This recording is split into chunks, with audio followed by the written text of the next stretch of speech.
Ipinagpasabak sa pagtalumpati sa Polytechnic University of the Philippines ang anak ni Senador Bongbong Marcos, si Ferdinand Alexander o Sandro Marcos, ang humalili sa kanyang ama dahil na food poison daw ito kagabi. Tinilian pa ng mga estudyante ang 21 taong gulang na si Sandro. Hindi pa raw niya matiyak kung may plano ang kanyang ama na tumakbo sa pagkapangulo sa 2016. Para kay Sandro, wala raw masama ang pagkakaroon ng political dynasty na meron din naman daw sa ibang bansa.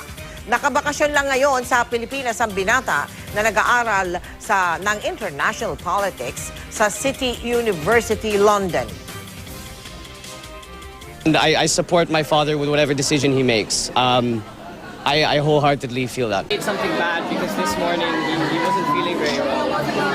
And he kind of came into my room and said, you know, like, Sandro, you picked the restaurant and now I'm sick. So now you have to go do the speech for me because I really don't feel well. I can't do this. And so, yeah, I apologize on his behalf that he couldn't make it. He did tell me how important this was to him.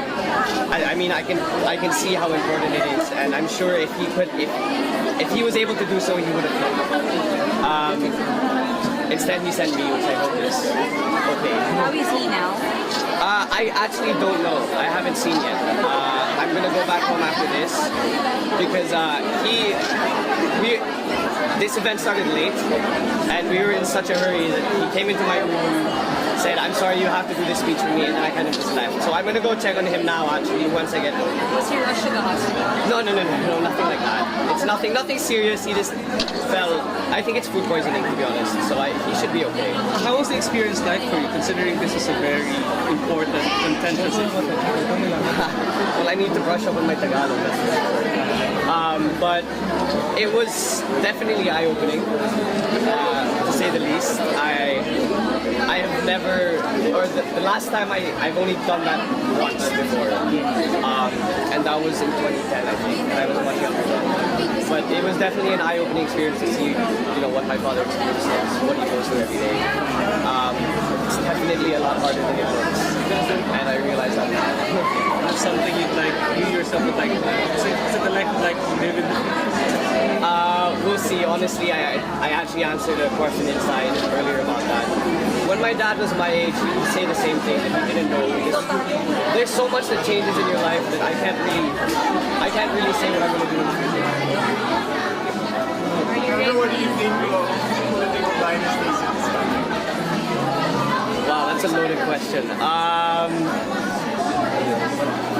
Well, honestly, my 2 cents, I live abroad, so I don't know. But I feel that obviously it's not just an exception in the Philippines, it is to other countries, in my opinion. If you look at the Bush family in the US, 2 were congressmen and 2 were president. And you can't limit something such as that to a country such as the Philippines. It's something that exists everywhere, and I feel that, you know, people first of all have the option to go into politics, and I feel like it's a natural progression when you have family members in politics. You are exposed to politics, so as a natural precursor to that, you end up in politics. I mean, I've been exposed, my father was exposed to politics since he was that tall, and I've been, since my dad was governor, I've always, you know, come with him to all his speeches, and I definitely feel that has sort of a deciding factor as to what one does in the future as a professional. But that's no exception to politics as it is with any other profession. If my father were a news journalist and I went with him on the job, I would probably become a news journalist. I just feel it's something that is natural rather than made. So is he grooming you? No, he's not. Okay. My dad has always been very vocal and supportive towards whatever I want to do in the future, and he has always said that, no matter what profession I pursue. You want to run for president? Obviously it's hard because I know that if he does, and if he does win, you know, that completely means that my life will change. And I don't know what those changes will be, but on the other hand, I support my father with whatever decision he makes. I wholeheartedly feel that. Are you ready for the same scenario if or when he decides to run in 2016 and you would need to represent your father in sorties and campaign rallies? It's something I've been doing since I was very young.